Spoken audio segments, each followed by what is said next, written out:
Hi everyone, today we're having a discussion with Miss Butterworth about International Women's Day. So I guess my first question is, what does International Women's Day mean to you? Oh, it's a really good question. Why is it important to you? To me? Yeah. It's a day that allows women to celebrate who they are, as women. Like, it's not just a day of celebration of everyone, it's about women, and it focuses on how our history has been so changing that to be the women that we are today. What about for you, Audrey? Why is it important to you? I just think it recognises the evolution of how women identify and what they do, and like how we're all portrayed in this world. Like, it's all changed over time, as Lucie said, and it's just really important to be able to celebrate that and recognise the importance of a special day and women. And I think for me, it's all of that, but it's also about recognising the history that's made, that has enabled us to be who we are today, right? So the women who fought for the right to vote, the women who fought for the right to be able to wear what clothes they want to wear, you know, and continue to fight for the right to have things like carers leave, you know, when they've got, or parental leave, you know, and paid leave and so on, to be able to kind of live their lives as they wish to, but also be professional, you know, women as well. So I think it's about acknowledging that there's a history that's gone before that's actually taken a lot of energy, you know, a lot of fighting, you know, for women's rights. So it's also about that for me too. Nice. Okay, so my second question is, what values do you hope to share with the younger generation who identify as women at Hunter Valley Grammar School? Integrity and authenticity and courage. So I think it's important to be who you are and to know that you're valued for who you are, that you don't have to be a particular type of woman or a particular type of person. And so that's where that integrity is, and that authenticity. And I think to have the courage to use what influence and power, you know, we have to support, you know, young women and to support them again in being who they are authentically, and know that they're valued for who they are.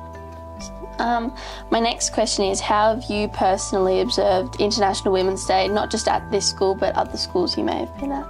At HVGS, one of the things I love about what we do here with International Women's Day is we have a breakfast, you know, we invite women in, we look for an inspirational speaker, we make it a real event.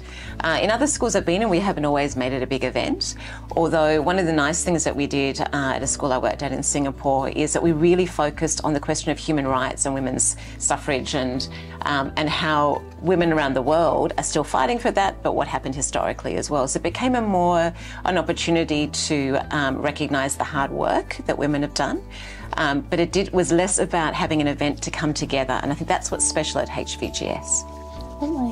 My next question is, what role do you think International Women's Day plays in raising awareness for women's rights and equality within our school? Within our school, it has a really important role, actually. It's like with any important cause or anybody's identity, it's creating a space to say, actually, on this day, we focus in on what's happened before to get to support, you know, women being where they are now, but also to focus in on what we still have to do. You know, so there are still big issues. There was a report that came out last week about, you know, the gender pay gap, and that's still an issue, you know, the number of women who are actually in major leadership roles within organisations. So even though we've come a long way, we can't take our foot off the pedal. We can't stop focusing on the need to ensure that there's gender equity across, you know, organisations, across, you know, different spaces in Australia. And that's everything from pay, you know, to access to leave, you know, and to the recognition, you know, of work, that the work that women do is equal to the work that men do as well. Yeah. So my last question is, can you share any inspiring stories of women who have made a significant impact on their community or on a global scale? Yeah, and actually I was thinking about this. There's two that come to mind most recently for me. The first is Jacinda Ardern, from the former New Zealand Prime Minister now. And I found her really inspiring when she came into office, because she made a choice to do politics differently. It didn't come across that it was about ambition for her. It was also really powerful when she was pregnant, you know, as a Prime Minister of a country, and then had a young child, and then went out on social media, both as you know, the Prime Minister, but in her tracksuit pants, you know, because she was also a mum at home with a young child, you know, and I remember that during COVID. So I think, you know, coming back to the values I said before, she modelled for me that real authenticity, be who you are, and you can be a political leader that doesn't necessarily fall into the mould of highly competitive, you know, kind of dirty politics in one sense. I also, and this is where maybe connects a little bit with Ash Barty too, was the other one I was going to mention, because I think both of them also have made choices that, you know, it's okay to step back from your careers and do something different. And I think that's a lovely model for young people as well, that, you know, you can be a professional person, you can be a parent as well, and you can make choices, you know, about when you want to actually emphasise one over the other. And so I think both of them, you know, have modelled that.